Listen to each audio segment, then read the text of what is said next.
live. Again, Vim gave us controls this week, but we are live. That's what she said. Episode 4, right, ladies? Number 4. Wow, I'm so proud of us. Number 4. All right, so tonight is a super special night. We've had a lot of people reaching out to us, wanting us to discuss a little bit more about who we are, our backstory, how we got in the fight. And I thought that would be really fun to talk about tonight because we all have very different backgrounds, and now we have so much in common. We fight together. We're like arm in arm, which is really cool. But before COVID, obviously our lives were way different. Everyone in the world's lives flipped with COVID. But Mandy, sorry, I'm giving away too much here, her real identity. But Mandy's a vet.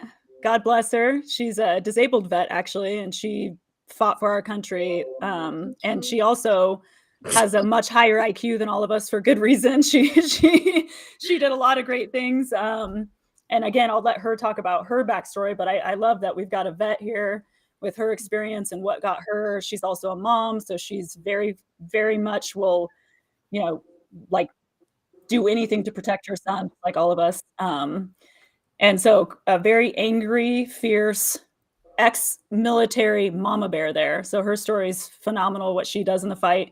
Brooke, another really wild, feisty mama bear. She fights for her kids harder than anyone I know. But your background in the professional realm, how successful you've been, being independent, being a businesswoman, the businesses you've started and run, that's all phenomenal. But if you go to Brooke's house, you see all the crowns she also has. This woman is a ex-beauty pageant queen. And the more I'm learning about what that takes, it's phenomenal. I have so much respect for Brooke's background. She'll go into that. And then Frankie's like the queen of Lexit, man. She's had her own podcast. She's had a strong voice in the movement.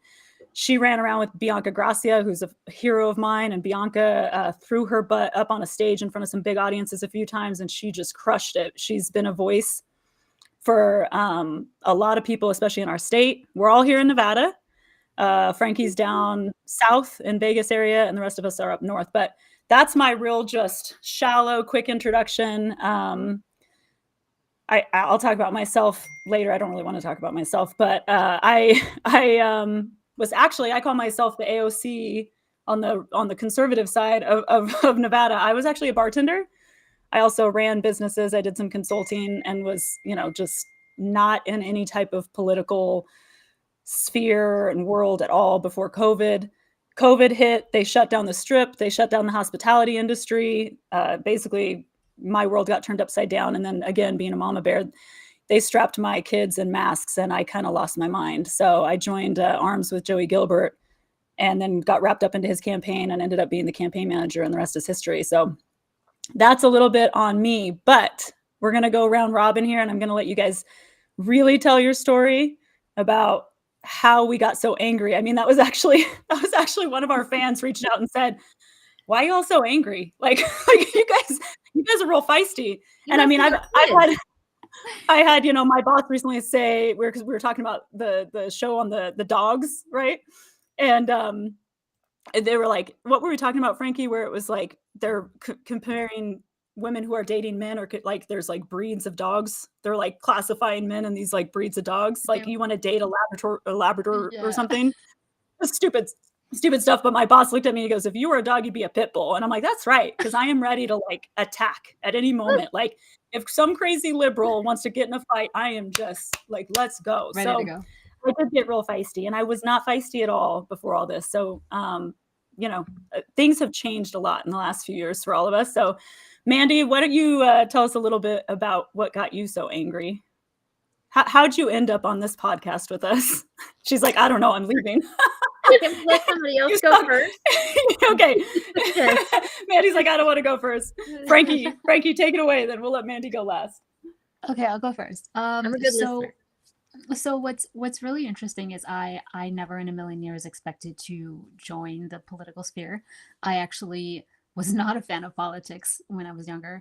I had this impression, obviously, just like a lot of people, that politics in the Capitol and the White House was strictly for the older generation and was incredibly boring and had nothing to do with us as the people. So it was short beginning story. In 2016, obviously for that election, I had voted for Obama, and I saw a lot of the bad that came from his policies. So when 2016 came around, I really wanted to make sure that my vote counted. So this was the first time that I took the time to study. I tried to understand the policies, how the structure of all of the branches worked, how everything was integrated, and how local politics, really impacted our lives personally.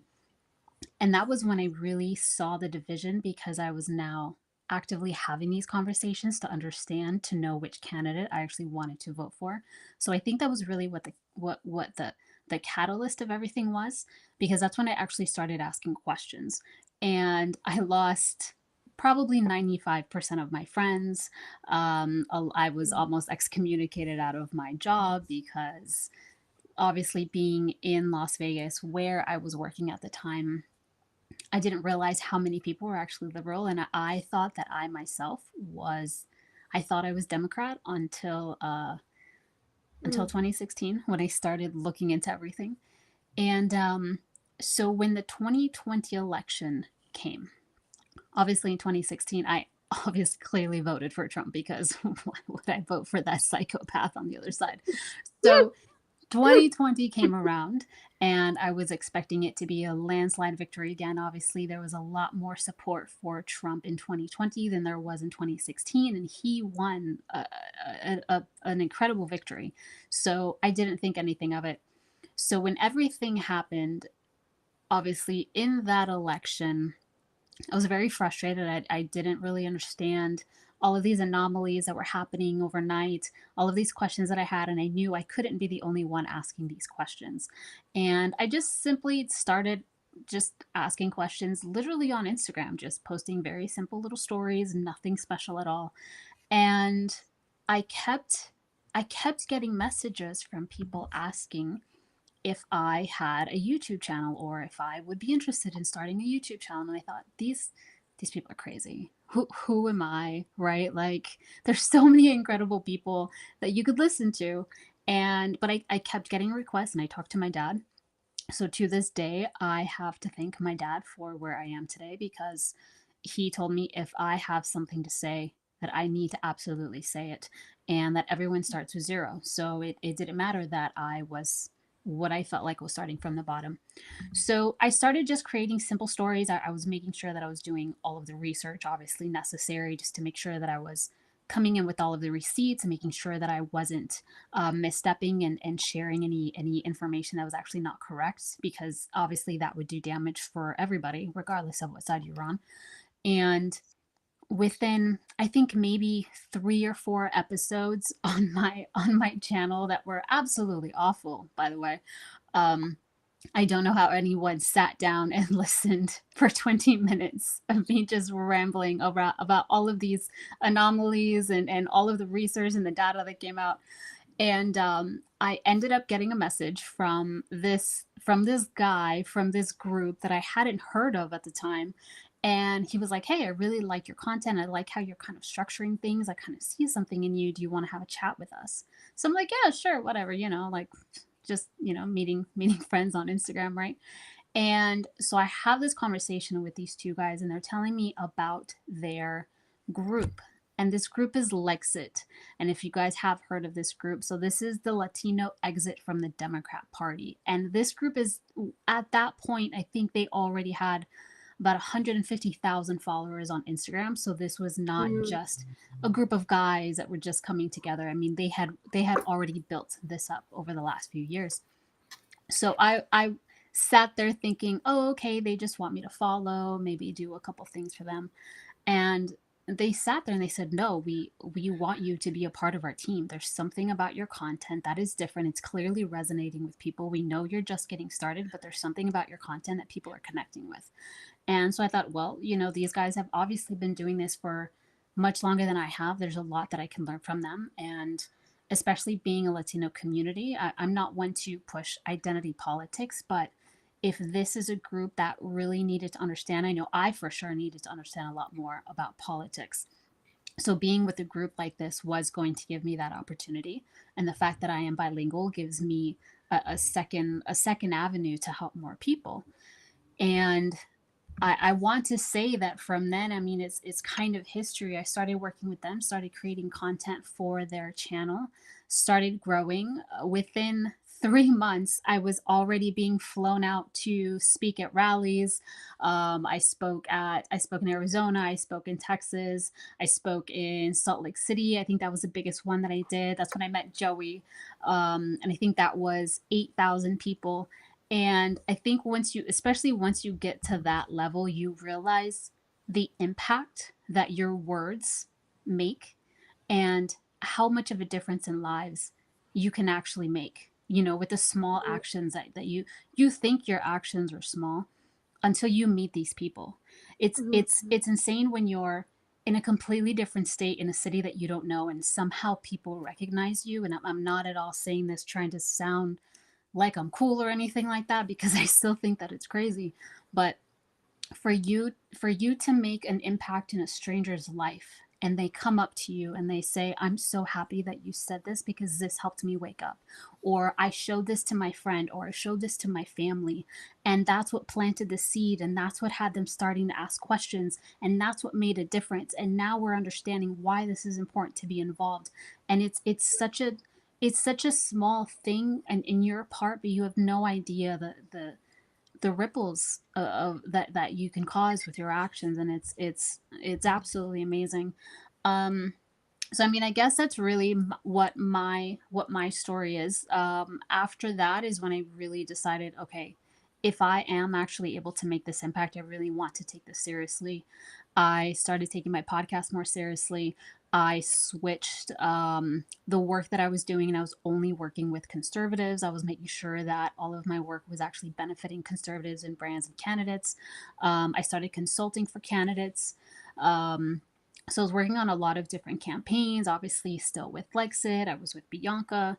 And so it was really any opportunity that I could join in to help someone, to give any kind of help and experience, especially getting the Latino vote out. I was there. I was in the front lines. I was going to rallies. I was in school board meetings. I don't even have kids, but I was at the school board meetings. I teach at my church on Sunday, so I feel like the youth kids are my kids.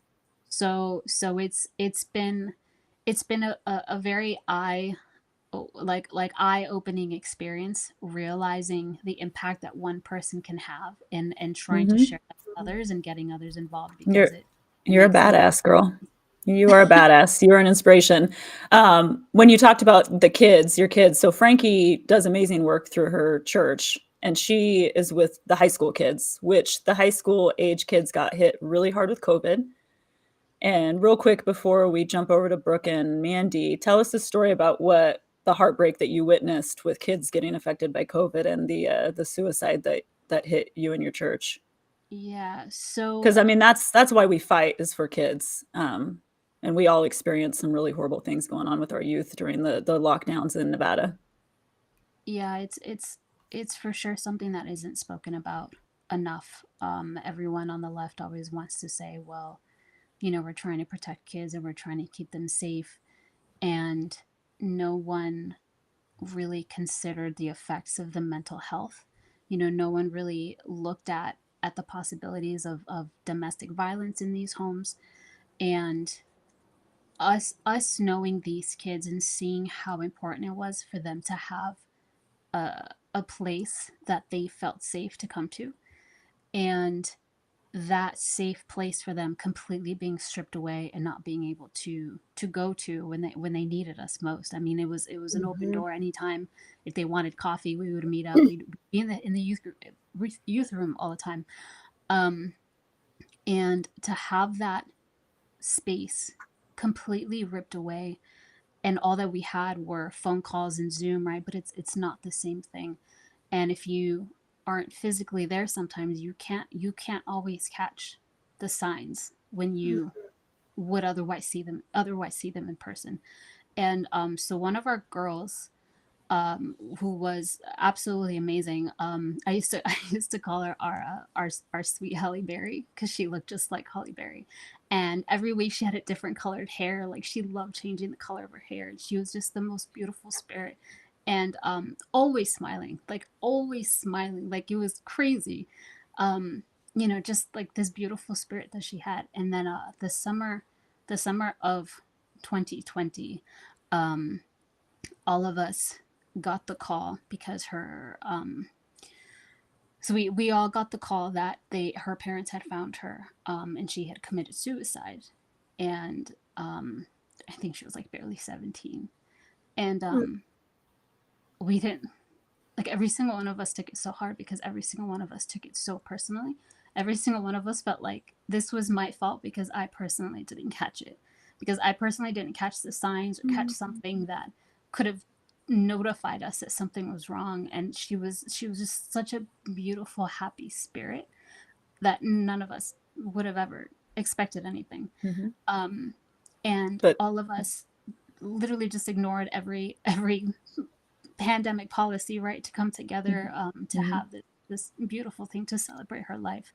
And it was just, it made every single person there realize, like, this whatever is happening is not it. This is not it. Like, well, I mean, youth suicide in our state jumped by 300% during that time. And again, I think we actually kind of all met through Joey Gilbert's campaign. That was just a huge thing in our state, because he was someone who was out there talking about this from the get-go. We were talking about the kids. I mean, I talked to people who worked in like foster care systems and things like that. And the hard thing with the lockdown in a state like ours, with the hospitality and, just the demographics we have, and, Clark County, Washoe County, a lot of these kids are living in hotels where there's like 6 people to a room. They don't have a yard. They don't get out. When schools shut down, they don't eat. It was awful, and it made us angry. I mean, they shut down our parks. Do you remember there being caution tape at the parks? And then you couldn't go to a wedding. You couldn't go to a funeral. Like, what you're saying is you guys broke laws, basically, or they pretended they were laws. They were never laws, but you broke the regulations that are King Sisolak, who should be in jail. I mean, he should be worse than in jail, but there's blood on his hands. Every kid in Nevada that committed suicide, that lost their life because of these shutdowns, Sisolak should have to pay for that, in my opinion. But anyway, that's why we're so feisty. I wanted you to tell that story. Sorry, Frankie. I got teared up too while you're saying it, because we all have some of these stories, and this is why we're angry. When people ask me why I cuss so much and I talk loud and and we do the podcast, and why Mandy works night and day doing the research, is we back everything up with facts, and we lived this life. We're here because we've lived the front lines of what happened, just like every American. Most Americans have the discernment to know we were lied to. Our government was out of control, tyrannical, and we can't let it happen again. Anyway, Frankie's an absolute badass. Everyone in the chat's talking about how Frankie's a badass. We can't see the chat over here. I think we can see it from one. Maybe we have one. I think that's Billy. So we have chats in different places, but just so you know, Frankie, the one you can't see, everyone's talking about how you're a badass. Yes, Billy, we do need to hold our leaders accountable. Yeah. No, I mean, here, I'll show you this one. That's Billy, I believe, there. But I'll let you guys all keep talking. But yeah, Frankie, you're amazing. I mean, Frankie has the greatest stories. We'll have to tell another story. We can't keep going all night on Frankie, but we could go hours on the stuff she's been through. But one of my favorite stories about Frankie too, that I'll say real quick, is the left tried to throw her on a panel, and it was on what was it on PBS? It was on PBS. And she thought it was going to be like 2 conservatives and 2 liberals talking about these issues. Oh, no. They threw Frankie as the only conservative in the room against like these old professors. These old wasn't like they were old male professors. But guess what? Frankie, the short stack Frankie, she mopped the frickin' floor with him. This girl, and you can't tell here, but how tall are you, Frankie? I'm 4'11". She's 4'11". She's Compton fun size. She Like comes in me. fun size, but she We're will get in a the room. tiny ones. She is the David. She will get in a room with Goliath and she will freaking take his ass out. I've seen her do it. It's the best thing in the whole world. I'm telling you, that day, that debate was all God. That was all God. I was terrified walking into that room because like you said, I thought this was a fair 2-on-2 debate, just discussing everything non-biased. And as I'm meeting everyone who's going to be at this table, I'm realizing I'm the only conservative. I'm also the only female, and Of I'm course. very tiny. And so all of these three men are also This was an they were not in-person my thing. age. Yeah, Yeah, exactly. they were not my age. They were 50s, 60s, and they And they had were lots of political degrees, analysts. right? Yeah, they Yes, had like, yes. So they were yeah, political they were very analysts. smart. One was a professor of I went to political college for this, science. ma'am. I went to Yeah. college for this. I know So what I'm they talking were about. all professionals in the political world, and I thought, this might be the end of my This is the end of Frankie political Rodriguez. career. And I sat down and I said, Lord, like you've told me, Andrea, Lord, you do not place me in rooms when I'm not meant to be in this room. So I'm in this room for a reason. And I sat there and I prayed and I said, Lord, just speak the words through me. This is your opportunity. Speak through me. And yeah, no, I left those people stunned. I mean, Jesus knew what he was doing. I'm mopped. Yeah, I've always said that I should never be on a stage with a microphone in front of me, but God in the last 3 years keeps putting me on stages with microphones. Yeah. And I do the same thing. I do the prayer. I go, I don't think God sent me here to just fall on my face. I don't think I'm going to faint or puke or, And then it's funny though, because when you do pray and just say, God, take over, speak through me. It's really a spiritual thing that goes on, because afterwards, sometimes I go, what? Was I okay? What did I say? Like, I don't even remember what came out of my mouth. Yes. Yeah. And then you kind of want to run. Like if it's been recorded, you run to go watch it later and you're like, okay, I guess I did okay. But it's so funny that pretty good. in the work that I've done in the last 3 years, it's often that someone just goes, oh, and Andrea's going to come up and say a few words. And you're like, I am? What? Okay. There was one time, one of the events that I was at, it was literally a last minute thing. They were like, hey, so one of our speakers didn't show up. Do you want to go on in like 10 minutes? And I'm like, okay. What am I even speaking on? And it was a couple thousand people. And they're like, yeah, just kind of like talk about like general, like anything that's going on in the Latino community. I'm like, okay, yeah, sure. And I remember, and this was probably my first time actually speaking on a stage. And I remember people came up to me afterward and they said, wow, like, how long have you been speaking? Thank you so much for being here. And I'm thinking, bro, like, if you only and it's crazy. It's just, it's honestly, you literally just sit there and you pray and you say, Lord, this is your opportunity. Like, I am your tool. Like, my life is yours. Speak through me. And it just, it's like you said, you were liberal, Democrat, college student. You never, what I say all the time, and I think everyone will kind of echo some of this. If someone were to say 4 years ago, 5 years ago, so this is what you're going to end up doing. You're going to be here in 3 years at the beginning of COVID, I would have laughed. Yeah. I wanted to be home with my kids, work. At that time, I was really just bartending. I had done other corporate big management jobs. I just wanted to bartend 3 days a week, spend as much time with my kids. And I never wanted to get into anything political at all. No. Like, if someone said that to me, I'd be like, I'm going to do what? And I'm going to run Joey Gilbert's campaign. I'm going to get into campaign consulting. Are you out of your mind? But then you also look back at your life and every step, everything you've done. And I know, again, everyone here has that feeling too, is there were these things that happened in my life where God gave me these skills that I use in this realm. I would have never thought I'd use it in this realm, but I did a lot of writing. I did a lot of editing. I actually did things with nonprofits and speaking events and fundraising and marketing. I did so much of that I now use in this space, but I never would have thought it would be the political sphere that I find myself in. Yeah. All right, Brooke. God works in very mysterious ways. He definitely does. Look, bringing us four together again. We're going to tell our backstories. We're going to tell our backstories, and everyone's going to be like, "How did these four to get together?" We weren't like Sex in the City hanging out a couple years ago. Okay, we and we're so feisty about our work. Like, we're probably a lot less fun than people think. Like, we get together and have a good time, but we're always talking about getting I always say, where are my scalps? I want the communist scalps, like in Inglourious Bastards. Where are my scalps? I like that I'm always movie. telling love that everyone, movie. listen, like, we are warriors training for battle. Like, get up, eat good, go work Sharpen out, in that do your weapon. studying, Oh, yeah. keep your mind straight. Like, there's no time to be Netflixing Yeah. and chilling right now. Like, this is not the time for that. Like, Mandy, I'm like, you would Mandy, think every that was waking some hour, boot she's camp. researching stuff. I mean, we're all working our butts off. We're like, we will take these effers down. Yeah, yeah. Oh All my right. God. All right. Brooke Westlake has some amazing stories. So, Brooke, I think you kind of have some similar, you weren't always the most crazy conservative patriot fighting. No, I wasn't. I was Republican. I didn't really, so how I kind of got into the politic realm was when I got together with my ex-husband, and that was actually one of the things that attracted me to him. I saw community, I saw service. That's what I thought that individual stood for. We are no longer married. I'm happily divorced. But that was kind of what brought me in, is that he was doing very grassroots stuff. And I helped him win his first campaign because I told him exactly what to do and how to do it.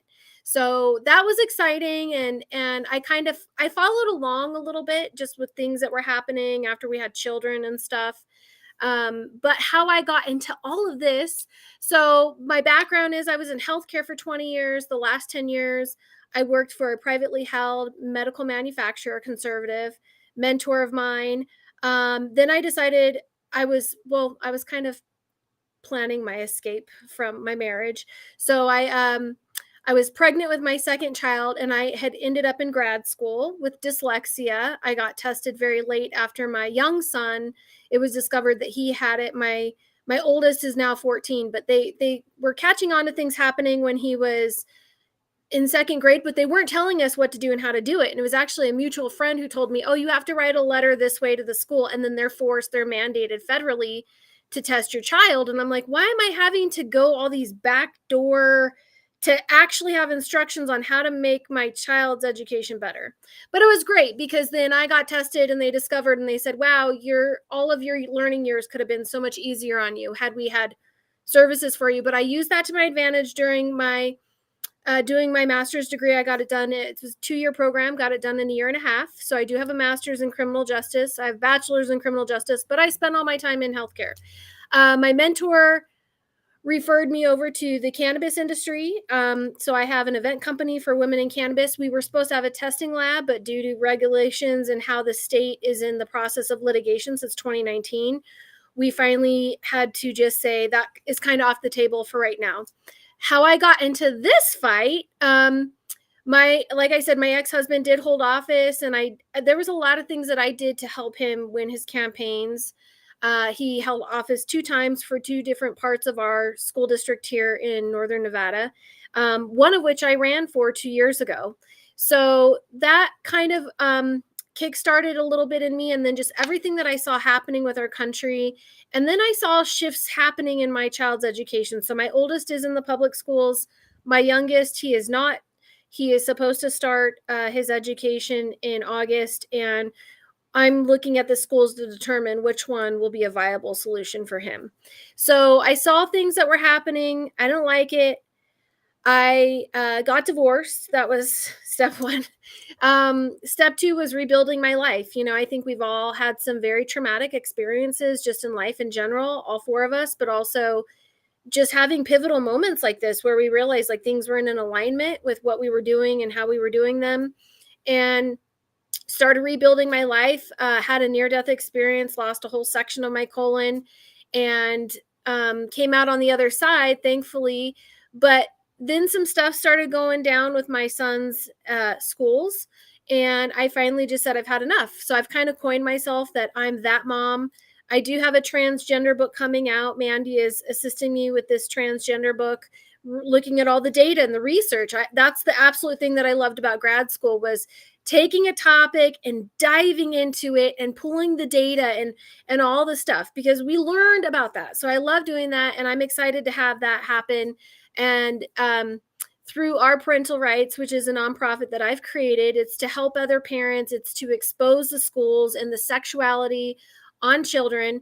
But we've all been in Nevada for a long time. Joey and I ran kind of in the same social circles, but we'd never actually really met until last year when there was a breaking point with what was going on with my son.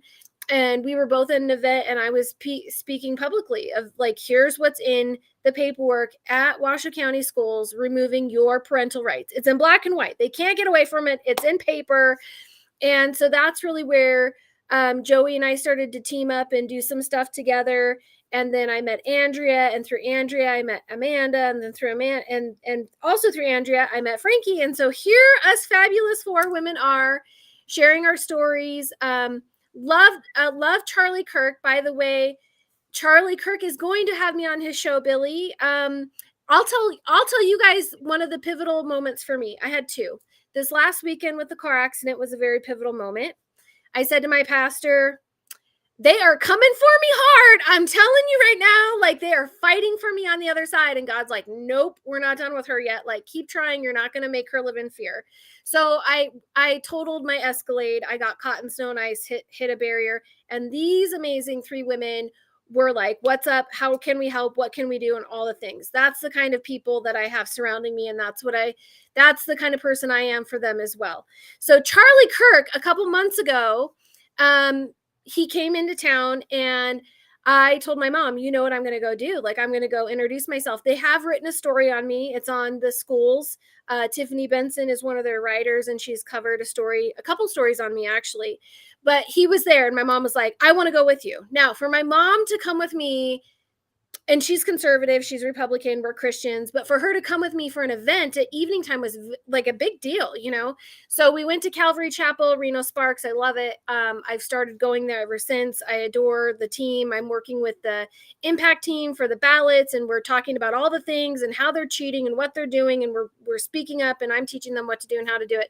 And I'm helping candidates run for school board. But Charlie was there, and his whole presentation was just amazing. Like, I love everything that him and his wife are doing, and they're just amazing, God-given love for country, America, freedom, love it all. So I got up there and shared with him what was going on. I had a legal case for COVID vaccines. If you were in the state of Nevada and you share 50-50 custody of your child, and your ex wants to vaccinate them and you do not on COVID, there's now case law. I lost at the Nevada Supreme Court level. And we were looking at doing an appeal. We're looking at different things that we can handle it legally, but now this is case law. And so I went up and I told Charlie, like, I need your help to blast this out. And Charlie did something very amazing. He said, we have to pray for her.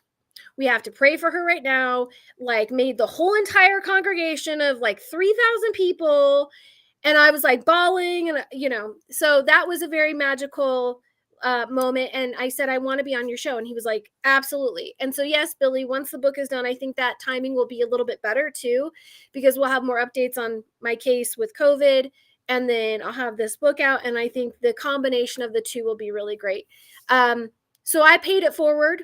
We all met Riley Gaines. The only person missing from our awesome pictures is Frankie.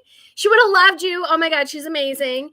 But I paid it forward by at the beginning of this event that we were at, Mandy and Andrea and I, they did open with prayer. We had dinner, and then Riley just told us her whole story, which I was like, I already loved her, but I was like, oh my God, this poor woman, what she has been through. And at the end, I went up to the guy who had put the event together, and I was like, hey, can we pray for her? And he's like, it might make people feel weird. And I was like, didn't we open with prayer? Like, that doesn't make sense. So Andrea's like, do you want to just pray over her? And so we all huddled around her, and we just like prayed for her protection, because she's out there being a voice like all of us are, right? And the one thing that I was talking about with Pastor Phil yesterday when I was on his podcast talking about the transgender stuff, there's a way for us to approach all these things in a very peaceful manner. We don't have to agree with things, but we don't also have to attack people either. And so I always try to come at it at a very like non-confrontational, but if you come after my kids, we're going to have problems. Just know that we will have some problems, and I might look real nice and cute and smiley and pageant pretty, but when you come after a mother and her children, we're going to have some issues. But I will legally mess people up with a smile on my face every time. And so I was very honored, and it was great that Andrea had asked me, do you want to pray over her? And Riley just thought it was the sweetest thing. And that's what we did. Yeah, We prayed. surrounded her, and I just said, pray for her protection. If Mhm. Charlie Kirk is blessing me in front of entire church, like Mhm. the one thing I can do that God has provided, I've been meeting these amazing people, Mhm. is that I can pray for their protection.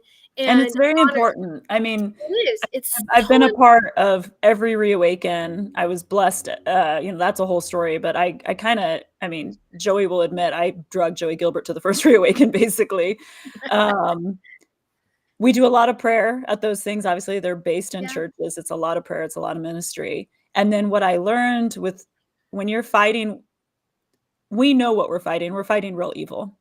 Yep. And like Tom says, Tom Renz is actually, he was watching and he was in the chat. I don't know if he still is, but what Tom always says is you don't negotiate with evil. We have to fight this and we have to take it down.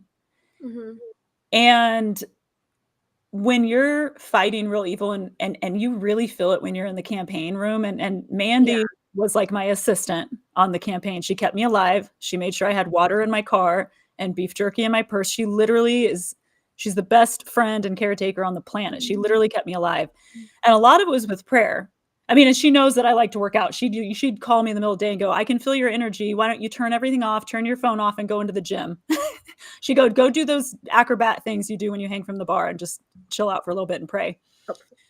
So she's incredible. But what I'm getting to is the prayer. We would leave certain big political events with Joey. The swamp in Nevada, I always say that Nevada is the swampiest place on this side, on the West Coast. We've got DC out there. Yeah, that's a swamp. We got a real swamp here. Vegas is the worst in everything. We've got the worst schools. We top the human trafficking. I mean, when I talked about that youth suicide, everything, I mean, our state is miserable and the swamp is alive and well, and they are everywhere. So we would have like big, like I remember one huge debate. I couldn't sleep for like 2-3 nights prepping for this debate. Mandy helps to get me there because I'm like, I shouldn't even be driving because I haven't slept in days. And I have to, be like woman of steel, like impenetrable, everything's fine, we're good. And after the event, I remember talking to Mandy and going, I feel icky. And she goes, yeah, because of all the negative energy in there. There's real spiritual ickiness when you're fighting real evil. I always say that I'm like wearing my heels and I'm stomping on snakes, but what turned it around for me and what I'm trying to get to is the prayer. All of a sudden I started going, I need to pray more. I need to pray openly, and I need to pray with my people, not just in my own head, not just, before the event in my car. So we started praying where we actually would put hands on Joey. We'd come together and we'd pray before, middle, and end of every event. And so I'm just saying that to everyone who's in this fight. We have to pray. And that's what our founding fathers did. I think it was Franklin, but someone could correct me. But when our founding fathers were trying to write the founding documents, and they're fighting and it's hot and it's miserable. And think of it, it took them months to get there. And then it took them months to do it. And I mean, they all wanted to get home, and they were debating all these intricate parts of our founding documents. One of them stood up and said, I think we'd get a lot more done if we went back to what we used to do. And we used to pray before every session. And so they started doing it again, and it helped.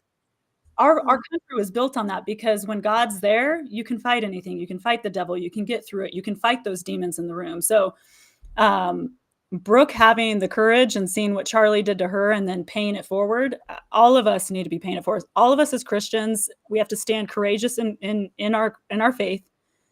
I don't have to evangelize you. You don't have to be a Christian for me to want to put my hands on you and just pray for your well-being and pray for our freedom and our rights.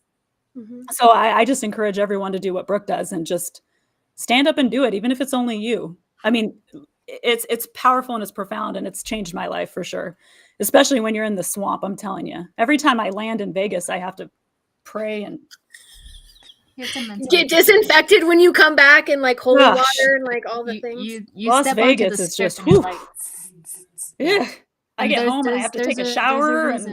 There's a reason that in the Bible it says 365 times, do not be afraid. Yep. Yeah. Do not be afraid. So standing courageous in that faith, Brooke, that's the best thing about Brooke is a fireball, and she is not scared of anything. And again, she's had a lot of near-death experiences, like the car accident. I just had my fifth one. Yeah.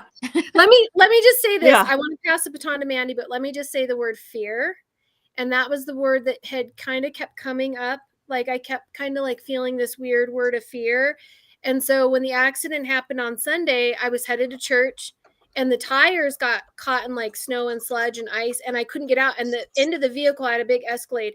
It started to fishtail and immediately in my head I said, this is not gonna go well. I already knew. And I just calmly was like, I'm not gonna have fear. And I went right, I saw the concrete and I can still see it, like boom, boom, boom. And then I was just kind of disoriented, like, where am I and where are all the cars? Because cars stopped. And I had a metal piece that was on the where the airbag is, because it was like around the caddy sign, and it lodged itself in the roof of my car. I have some bruises. I walked away. The caddy's totaled. But the word that kept coming to me was fear. I had no fear. This is what I was telling the pastor. I knew I was going to hit, and I just knew, I was like, God's got this. And I knew not to take the wheel and try to fight it. And the car would have gone over that into there's a huge pond there. It's at the very end of the bridge. The bridge, by the way, has a very tiny, tiny scratch. The car took the whole entire hit. So that's what I want to lead with, is like, don't live in fear. Mandy, beautiful veteran who served. We are very happy that Brooke survived her car accident recently. Yeah. Yes. Yes. All right, Mandy. Okay, so Mandy doesn't like to talk about herself. You can see it on her face. But she also, there's things that she likes to keep private for reasons. So again, she's like a secret agent. We're going to respect her privacy. But whatever you can tell about how you became she is like the most fierce, hardcore Patriot mom. And I met Mandy at one of Joey's events. Her and her beautiful friend Heather were there, and Heather's a good friend, and Heather ended up working on our campaign, and she's brilliant. Heather was a huge help to our campaign. She was our volunteer coordinator, and good Lord, I would have never survived without Heather being on our team, and Mandy for that matter. But they were just at one of our events, our Vino 100 event, and I mean, they're beautiful. So of course I'm like, there's two really cute chicks over there, and like I haven't met them before, and I'm going to walk around and talk to the whole team or the whole room, and I'm going to see what brought them in, because again, at this point I'm like hustling, getting as many volunteers as possible. And they were like, yeah, we want to help, we want to get involved. I mean, from the minute I met Mandy, she was basically like, what can I do to help you? Are you hungry? Do you need water? I can clean your car. I can go to your house and cook you dinner. I can text Mandy and be like, I've had a really rough day and I'm kind of hungry. And she'll be like, honey, I've got a ribeye. You want me to cook you a ribeye? And I'll bring it over right now. So Mandy is just like the coolest. She's the freaking coolest. And she was a godsend to Joey's campaign. And she still does a lot of work for Joey and is still like that to Joey Gilbert. So God bless Mandy. But whatever you can tell us about how you became so angry like us. This just makes Mandy so much hotter because she's so mysterious. I know she is. She's like a secret agent. She's like, I can't tell you about my past. Like, I can't tell you, or I'll have to kill you. First, let me just say, I don't know if I would categorize myself as angry so much as like just resolute. Yeah. Like the line has been drawn and you will not fucking cross it. Excuse my language, but what I've witnessed these past years since 2020 is way past what's okay, and it's not going to stand in the world that my son lives in. It's not going to stand. It's not going to stand for your children, Brooke. It's not going to stand for your children, Andrea, or the children you will have one day, Frankie. This is not a world that I'm going to leave for them. It's not going to happen. I agree. I was never a political person. I think just instinctively, I just felt like it was all just bullshit. Right wing, left wing. It's the same full of shit bird. Like it's, oh, Billy. Not the language. I just instinctively, I think I knew that they were all full of shit. It doesn't matter what side. The whole thing was rigged. And it was just a big setup. I was in the military. I was in the Air Force. I was offered a special assignment with NASA. I just read a lot. And for some reason, I had always been really, really intrigued by real world events, things like, the Holocaust. I just was just you guys know how much I read, like constantly, just like Mhm. there's something wrong probably in my head, but like I Yeah, no, just took in yeah. everything that I could on that type of thing, because I think at the core of it, I was trying to understand how something like that could happen. Like, how did we get there? How did they convince all those people to commit those atrocities? And so I really just took in everything I could. Um, in 2020, I was horrified when I realized we were watching a new Holocaust be born. And and I'm saying that as somebody who has, before everybody gets offended, like, oh, how dare you compare it to the Holocaust? Listen to Holocaust survivor Vera Sharoff. She tells you the same thing. Okay. So it's not just me. This woman lived it, and she's telling people it's the same thing. Only this time they're not using Zyklon B, they're using gene therapy products, a slow acting genetic poison masquerading as a vaccine. Okay. So now they don't need to round us up and put us in camps because they can just kill us another way. And so, Preach. Yep. whoever wants to be offended by me comparing that, I don't care. Mm-hmm.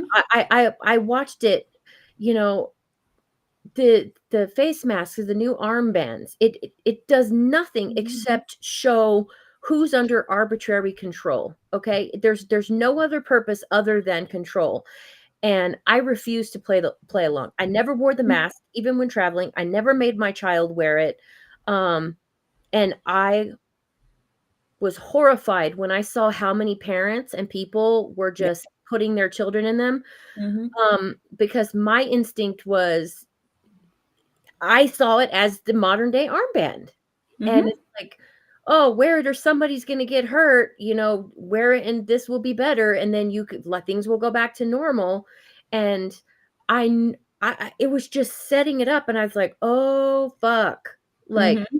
I know Yeah. what's coming next. This is never going to go back to normal. And the more you comply, the tighter your noose is going to get. Yep. And, Interesting. It was a big experiment to see how much we would comply. And I was horrified at Mhm. how people were just like, I'm going to How walk easy. with the arrows in the Walmart because that's what they told me.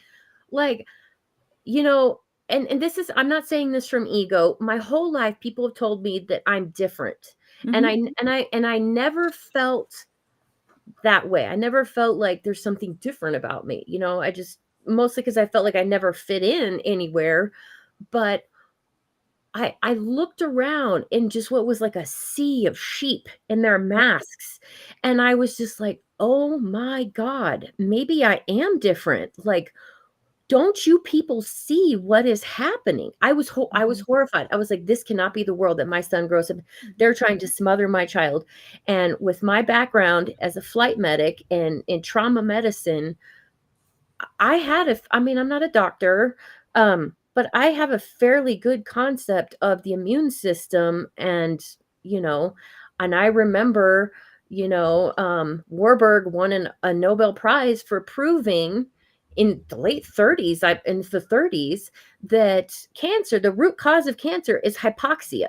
Okay. If you starve a cell of oxygen, it dies and it creates cancer. So when I'm watching people cover their suck holes, I'm like, what are you doing? You're priming your body for cancer. Like, you're keeping like fungus and yuck on your face. And it just, I saw what was happening, and I remembered all the things that I read in those books. And and I just decided that I would never be the person who just follows orders or does what I'm told or does this to get the next thing. um I won't do it, and I didn't comply. And what what what motivated me to get, like, well, okay, when I decided to get involved, because I think a lot of people, they fall into this, this thinking of like, what can I do? Um, I'm just one person. And I kept waiting for somebody to do something, like somebody to stand up and, Yeah. and I thought, nobody's going to do it. I got to fucking do it. I sat right Yep. where I'm sitting in 2020 and I asked God, like, I don't know if you guys ever pray and like have conversations with God in your head. I don't care if I sound weird or not, but Every I day. sat here and I prayed and I asked God to send us a fighter. Mhm. And I felt him ask me, whom shall I send? And then before I could stop myself, I said, send me. And I was like, oh shit. Like, What did I just sign up for? I for real, I volunteered. And then I thought, like, did he hear that? And I'm like, yeah, no, he heard me. He put it in your mouth. Yeah. Oh, I said it. I said, send me. And I was like, oh, what have I done? Yeah. I had so many prayers where I said, are you sure? It was always, I'm on my knees just going, are you sure I can do this? I mean, I just, again, I never thought I'd be in the space that I ended up in, but yeah, I mean, I kept the rooms that God put me in, like Frankie said, I just said, okay, you put me here for a reason. I'm gonna do my best. I love that you share that story because I feel like we each had that conversation with God. And I remember when I finally made the decision after talking to my dad about it. And I remember thinking, if I don't speak up, I feel like, because this was also that time when we, like I was sharing with our youth space, the fact that we weren't able to gather as Christians. We were now not just being denied our constitutional rights, but we're now being denied our religious rights. And I remember sitting there thinking, if I don't stand up now, every day that I don't speak up, I am denying God. And if I don't speak up now, God will come after me later for not having the courage to speak up when I needed to. Because there are times to be silent and there are times to speak. And that's when I literally said, God, if this is what you want me to do, I need you to send me a very clear sign. And within 48 hours, I was on a flight to go speak. Exactly. I said, that's the clearest sign I could ever get. And I said, God, if you're sending me, I'm going to battle with you to the end of my day. Yeah. Yep. Well, so love it. So after I had that like moment, it wasn't long after that, then Joey showed up on the scene. And then I had that moment, I was like, I asked you for a fighter and you sent me like a literal boxer. So God has a sense of humor. That's one of my favorite things is the sense of humor. Yeah. And then I went to the event and then I met you and it was just, and ever since then, it's just been nonstop. And then like they came, and then so we worked on Joey's campaign, then the vaccines came out, and knowing what I know of T cells, I was like, oh no, this is going to cause antibody dependent enhancement, which is essentially a form of immune deficiency, which is like AIDS. And I was like, oh my God, this is going to hurt people. I tried to sound the alarm. I was doing research, sharing everything. I was constantly censored on Facebook. I have my friends got me a little Facebook Ban Champ award because I would get 30-day back-to-back Facebook bans. I had to start several accounts. Factual data that they didn't want to know. You know how like the other day they just admitted that COVID is like the flu?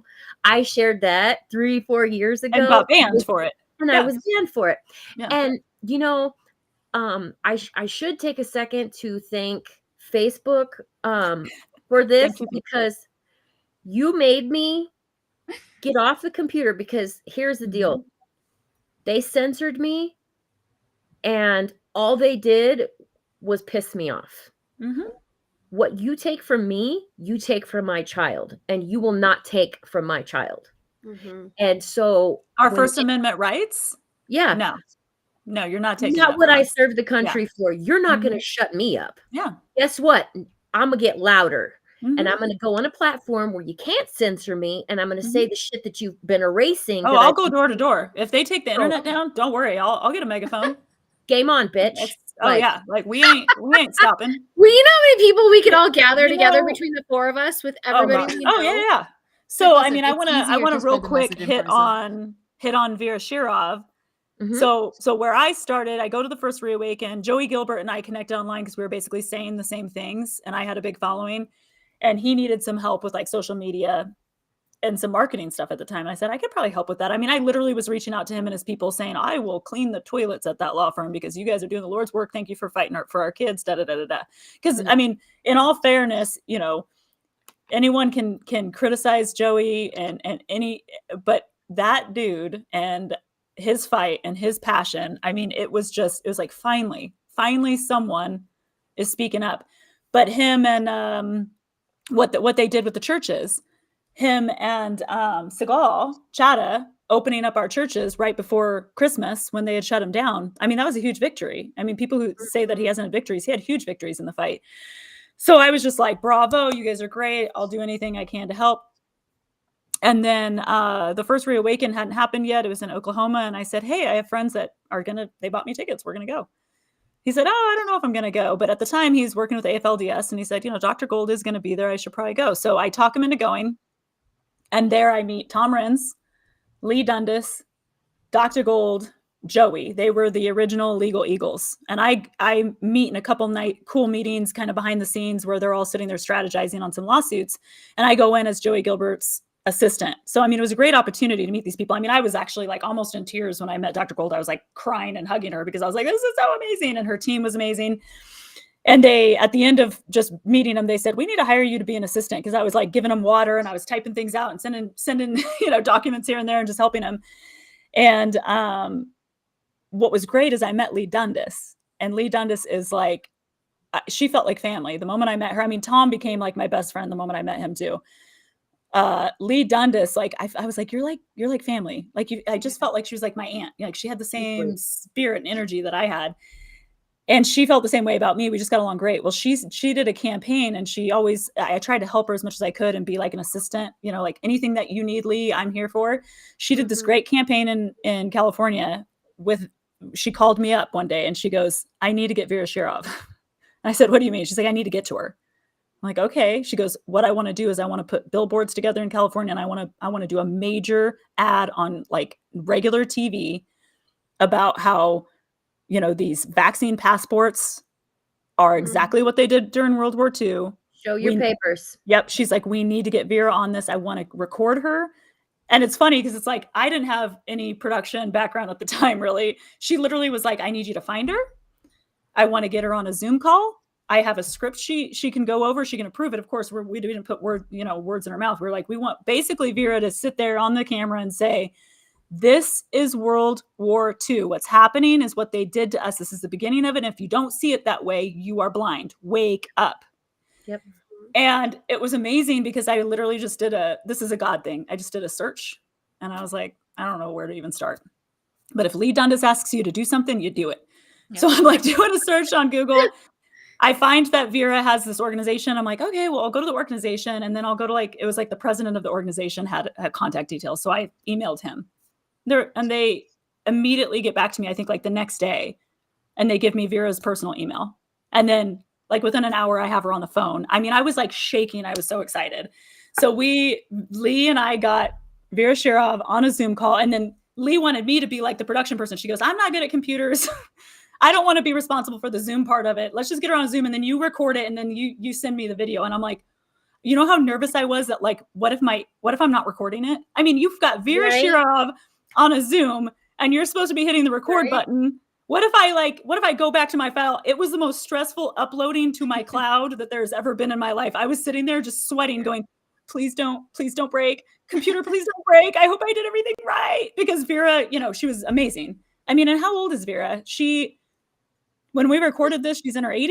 She was 83 last time I saw, but it could have been a couple of years. But I think maybe it was like, I think maybe 79 at the time. Because I remember Lee and I kept saying, did you see that? Because it was really early in the morning. She was on East Coast. We're on Pacific. It was really early in the morning when she wanted to do it. And of course, we're going to do it whenever Vera wants to do it. But she was like beautiful, well-spoken, the most brilliant mind you've ever spoken to. I mean, off camera, like she is just so sharp. And Lee and I were just floored at how cool she was. And I remember the next day, Lee called me up and she goes, I want to thank her. Can you help me get some flowers to her place? So I don't want to take credit for it because Lee asked me to do it. But I sent flowers to Vera's apartment. And it was probably one of the coolest projects I ever had because it just felt so awesome to connect with that woman. Like, again, like you said, someone who lived through this. Right. She's been screaming from the beginning of this to people going, this is what they did. That's what I was telling people. I was getting censored and called you're so insensitive. No, I'm completely sensitive to what they've went through. And I've read enough that I can recognize, oh, the mask is the thing. It shows you're in control. They were using the same wording, do it or somebody's going to get hurt. I don't know why we have to wear the mask. I'm just following orders. And then when they started saying no jab, no job, I'm like, oh, okay. So no mark, no buy. Yeah, this is evil. I don't want any part of it. Keep your shit. Yeah. And not only that, but I'm largely distrusting of government vaccines anyway. Yeah. I received the shitty anthrax vaccine in the late 90s. They stuck you with everything during 9/11. Yeah, they stuck you with everything. They stick the military with everything. With everything. And that's why I have the health problems that I do. Yeah. I mean, Mandy is a disabled vet. So again, we get into how we treat our vets in this country now too. I mean, what Mandy's lived through, what her family's lived through. I mean, it's disgusting that we have immigrants. What do we call it? What are we supposed to call the aliens now, Frankie? The newcomers. We have the newcomers who can get interest-free home loans. They get flights. They got put on a plane. They get debit cards, cash cards, and then free hotels, food stamps, and then they don't need licenses to vote, but they can just go get one easy if they want to vote. Yeah. Well, this was good. This was a good show. We're at the hour mark. We did a little bit of background. I want everyone to know that they can email me at media@tomrins.com if they want to connect with us girls, because we don't really have our own platform to email outside of that right now. But we had a lot of people connect to our first 3 shows for a lot of different reasons and wanted to know more about our work. But Frankie and I and Mandy too, we work with Tom Rins, and Brooke assists with everything. Brooke's always there. Brooke works with tons of groups. I mean, Mandy's with Joey Gilbert. So we work with a lot of attorneys. We have a huge network. One of my biggest passions right now, I'm actually working with the Freedom Brigades and Charity Lynch. I got to do a shout out to her.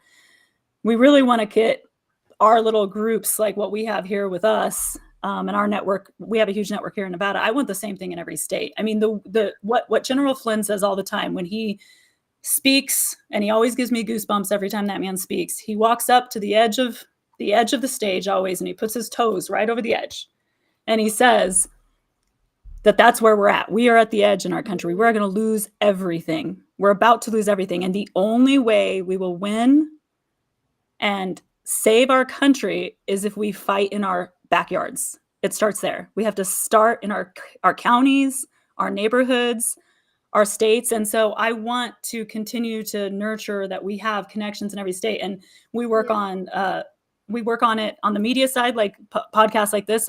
What I hope this podcast does is inspire those who are scared to speak out. Yeah. A lot of us were scared to speak out. The reason why I wasn't really political, I was always conservative. I opened my own businesses and I was always an entrepreneur right out of college. But you always said, oh, I can't speak, especially from a hospitality industry. Oh, we don't speak about that stuff because you don't want to you can't divide people, right? You can't piss people off. So you don't want to. I was conservative. I was always marked down as Republican when I voted, but by no means did I want to tell a lot of people about that, right? I never voted. But when they shut down Las Vegas, again, I came from the hospitality casino business. When I saw the Strip, the Las Vegas Strip, the lights turn out, I literally fell to my knees. I was watching it on the news because that meant I didn't have a job. And I was the sole breadwinner for a family of 4. I always made good money. I was proud of that. When your governor can come in and say your really good job that puts food on the table doesn't exist anymore. Yeah. Mm-hmm. And then they say, and your kids are going to wear masks and you're going to lock up in your house and your kids are going to go to distance learning and you can't, leave your house for anything important. And then they'd shut down our churches. And then I say, Frankie's like, they shut down the sacrament. Like when did the blood of Christ, but strip clubs were open. strip clubs were open. And the alcohol stores were open. The weed dispensaries were open. And Walmart was open. With little arrows on the floor. Essential Oh, business. I love it. My son and I would go to Walmart. We'd not have a mask on. We'd walk and be like, "You're supposed to follow the arrows," and we would purposely walk the other way. Like, fuck Oh yeah. I am ungovernable. I serve my Loved- country. I earn my freedom. Yeah. I Yeah. loved going shopping Sorry, with my Brooke. dad. I forgot your My dad would mentally prep No, me it's in the good. ride, and he's It's like, "Are you okay. ready?" It's okay. And we would walk into the store, and he would tell me, "Okay, the moment they start walking up to you and they're like, 'Hey, excuse me, need a mask?' Just keep laughing and keep walking." And every time Keep when they laughing came to and keep us- walking. Yeah. So every time we would go to the store together, and I would tell him, "Hey, I want to go to the store. Do you want to come with me?" And we would go to the store together. How sad is it And that we going would- to the store was such a like a scary Entertainment thing moment. to do? Like you're like, Yeah. I don't have a mask on, someone's gonna confront me. Remember that. Someone's gonna try to and this is something that we I have was to talk about prepared to go to too. jail. Mandy and I My talked about dad this is the other a day. scary looking dude, Yeah. though. This is what made it more fun. Like nobody was gonna come up to us. My dad Do I was like have a a- SWAT. Do I have like a resting like bee face or something? Because RBI? I would go in the airports and Or never RBI. wear them. I was in LAX without And them, no one I wanted to come wonder up if to I you. had the look on my face that like that bitch is more trouble than she's worth. Don't even No, talk to her. Don't even talk to her. But Because what I was gonna never got say, harassed. I was 'Cause gonna say, never Mandy, had this like bring it look. Like we fucking dare you. did get Mandy and I know we probably all did to some degree and still do to this day because I mean Brooke's been talking about recent attacks on her, but we were harassed. I was told because I was part of, Joey's entourage. I Oh. had many crazy liberals in our community. And again, I was loud on my social media about my feelings on what was going on.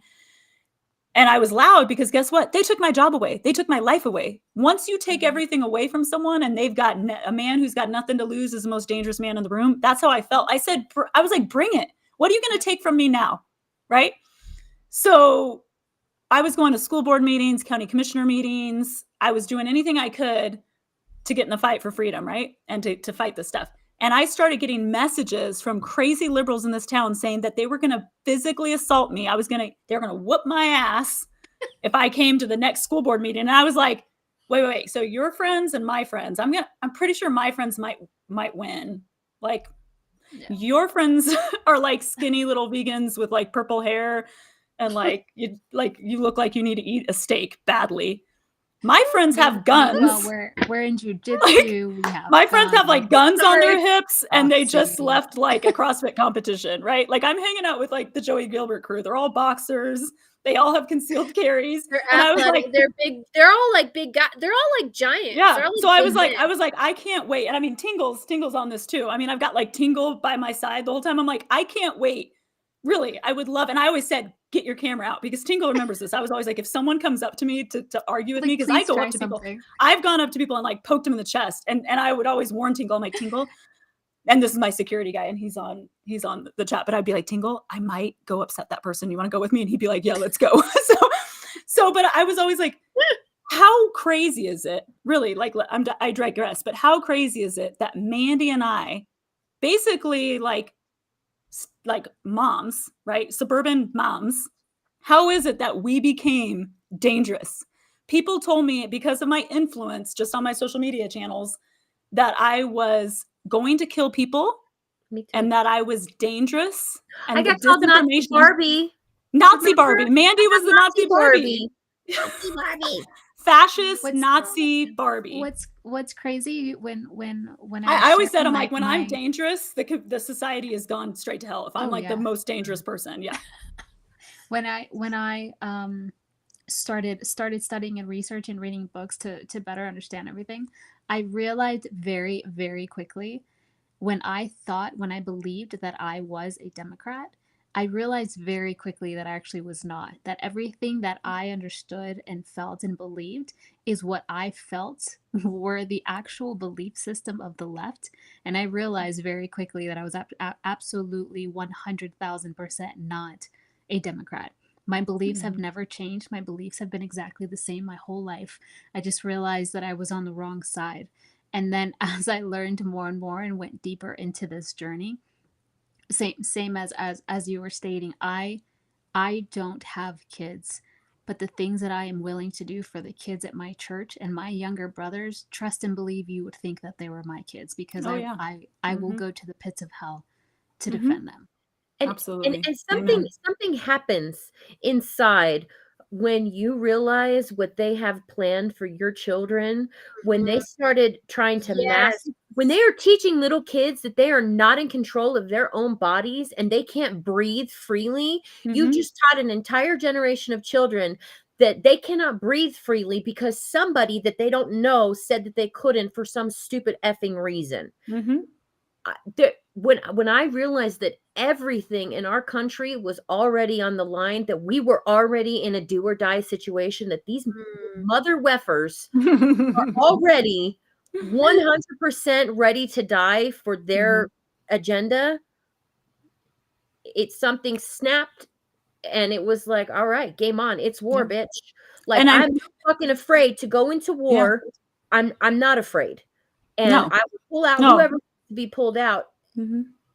I'll die doing this. I mean, it's Trust God, me, go ahead. yeah, You're God will, Jay-Z God, I'm too. going to Come follow on. God on this. Like, But one person that I do want to bring on the show is Erin Pine. I was fortunate to work with her at AFLDS, and she was the New Jersey nurse at the public school who became a big whistleblower. And the story she has, the multiple stories, but Mandy would be, I mean, Erin and you are like cut from the same cloth, but she had a child at her school. So she was the school nurse who was so frightened to take his mask off. He never took it off. And it was like a bandana scarf. And he just wouldn't take it off because he was so scared, right? The psychology that this kid was under. So he comes in because there's something wrong with his mask. He's complaining about it hurting.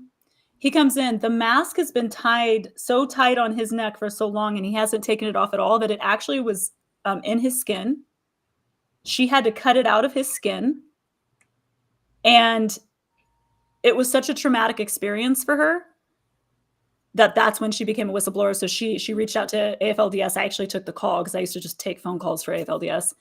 And then we got her connected with Project Veritas and things like that. And then I ended up working with her. She was a plaintiff, she worked in my department for a while, and she became a good friend of mine. But she talks about that day, that moment where she had this sweet young boy come in, and he was so traumatized. He didn't want her to take the mask off. The mask had grown into his neck, you guys, because he wouldn't take it off. She had to cut it out of his skin. This is disgusting. That causing anxiety, causing unnecessary fear. We'll have to talk about how we all managed through COVID, because I think Mandy brings up really good, valid things, and my perspective of what I was thinking was going on is completely different. Mm-hmm. I didn't have all that knowledge of those books that Mandy had read. Yes, I knew what the Holocaust was, but I also was in the OR. I was a surgical tech. And so for me, I was like, germs. And I already had a compromised immune system. So I was like, yes, I was. Well, they told you if you had a compromised immune system, you had to do all the things. And I was going to get sick. And I was like, I had told my ex-husband, if I get sick, I'm going to die from this, because well, they scared the crap out of us. Legitimately, everyone was scared. It was fear conditioning, guys. Yeah. They make you afraid of something, then they give you the behavior to today, wear your mask, take your shot. Now today, treat it like it's the flu. Yeah, of course. But see, part of me it was not only the fear, the anxiety they were causing. It was also me leaning into part of my healthcare background and going well, we have to wear masks in the OR. Yeah. So I found it very relatable. Part of my work experience was infection and patients, and we don't want to cross-contaminate. They have germs, I have germs. And so I was like, yeah, okay, I get it. It makes sense to me. But when you look at it from the 10,000 foot angle that Mandy talks about, that is when we dissect what was going on over the years, and then you line it up to the Holocaust, World War II, then you're right. All the things are it's all there layered out. But that's they were tricky how they did it, right? People in my mind, I would be like, if there's another Holocaust, they're going to do it like a Holocaust. Well, no, technology. Well, this is a long game. They do it with everything. The Marxist agenda, like I said on our last call, our last show. But when you talk about the transgender stuff, down to the abortion, down to the feminism, down to all these agendas, taking God out of our schools, taking God out of everything, making daddy, you know, mom and daddy government take care of your kids. They want to extend public school to be longer. But Kamala Harris wanted to make public school even longer because they want, you know, the parents to be able to go to work. So they want to babysit and raise and program your children. Yep. Everything is part Yep. of the same agenda. There's only 10 steps to genocide, okay? Yes. 10 steps. One of the most important steps that is critical in order for them to come for people is they have to equate humans, or to the group that they want to target, they have to equate them to vermin or disease. Yes. So what they were doing to the unvaccinated, they were attempting to equate us as unsafe, dirty, full of disease, and a danger because they intended to come for us. Not because we weren't vaccinated, but because we were non-compliant. We weren't following orders. Yep. Amen. That is the note we can leave on tonight. Any final parting words, Brooke? Last time Brooke's like, what are you talking about? But we've been an hour and 15 or an hour and 14. Yeah. Awesome show. I love it. I'm glad we did the backstory, but you know, if you guys want to do a goodbye to y'all. Here's my final words. A shout out to Billy. He said, Brooke made me talk to the media tonight. Glad she did that. Okay. I did. Good job, Billy. Number 2 is don't live in fear. This is what I was talking about with everybody this week. I've been sharing my story of just another very extreme near-death experience that I've been embracing all week, but just not having fear and standing up and doing it peacefully. I mean, that was the one thing Pastor Phil and I were talking about yesterday on the podcast. I said, oh yes, the last word with this is that there are only 2 genders only t-shirts, and we want to do a peaceful protest, and the families that want to wear them, children that want to wear them on the very last day of school in Nevada, Northern Nevada, anywhere you can wear them, and then tag us, tag our parental rights. So don't live in fear, stand up and do it peacefully. Those are my final 3 thoughts. Amen. Any other? Mandy? Any other closing? Frankie, closing statements? I'm typing in our thing here. There are only 2 genders. So again, everyone watching, if you want to connect with the girls and get their contact info, I tried to put like Frankie is the real Frankie Rodriguez on most of the socials, or just Frankie Rodriguez. Mandy, you're never going to be able to find her. She's hiding from you guys. But she, just know that Mandy does tons of research. If you want to connect with us on the research she does, or you have questions to her regarding, you know, anything she's talked about, you can reach out media@tomrenz.com. And then Brooke obviously has incredible work she does in like so many different places. It's hard to keep up, but I put it all in the chat, Brooke, so everyone knows how to follow you. All right, guys, we will be back next week. We're shooting for Thursdays at 9. Thank you to America Happens. Thank you to Vim. Vim isn't here tonight. He left us to do it alone because he's fighting the good fight. He was in DC.